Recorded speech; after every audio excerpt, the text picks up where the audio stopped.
ముస్లింలకు 4% రిజర్వేషన్లకు వైసీపీ కట్టుబడి ఉందని కర్నూలు ఎమ్మెల్యే హఫీజ్ ఖాన్ అన్నారు.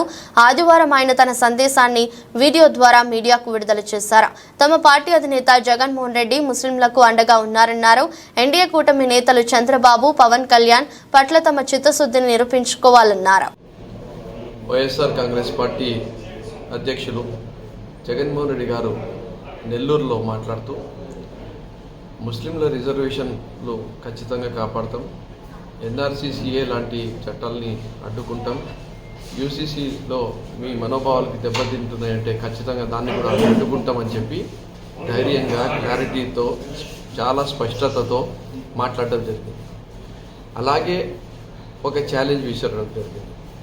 చంద్రబాబు నాయుడు, నీకు దమ్ము ధైర్యం ఉంటే నువ్వు బీజేపీ పార్టీ నాయకులతో ఇదే మాట నువ్వు చెప్పగలుగుతావా? ఎందుకంటే నువ్వు ఎన్డీఏ కూటమిలో ఉన్నావు. ఈరోజు కూటమి అభ్యర్థుల్లాగా మీరు ప్రచారానికి వెళ్తున్నారు.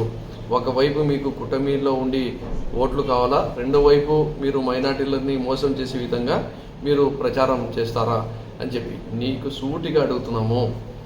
4% రిజర్వేషన్ పైన కానీ, సిఏఏ పైన కానీ, ఎన్ఆర్సీ పైన కానీ, యూనిఫామ్ సివిల్ కోడ్ పైన కానీ బీజేపీతో ఒకటే స్టేజ్ పైన బీజేపీ వాళ్ళతో మాట్లాడగలుగుతావా? ఇవన్నీ మేము చెయ్యము, ఇబ్బందికరమైన పనులు చెయ్యము, మైనార్టీలన్నీ కించపరిచే విధంగా కానీ, విపక్షకు గురి చేసే పనులు కానీ మేము చెయ్యము అని చెప్పి నువ్వు గట్టిగా చెప్పగలుగుతూనే మైనార్టీ ఓట్లు అడిగే హక్కు నీకు వస్తుంది. కానీ లేకుంటే నీకు ఆ హక్కు లేదు చంద్రబాబు నాయుడు గారు అని చెప్పి మా నాయకుడు ఏదైతే సవాల్ విసిరినాడో ఆ సవాల్ని స్వీకరించి దానిపైన స్పందించాలని చెప్పి నేను కోరుకుంటున్నాను.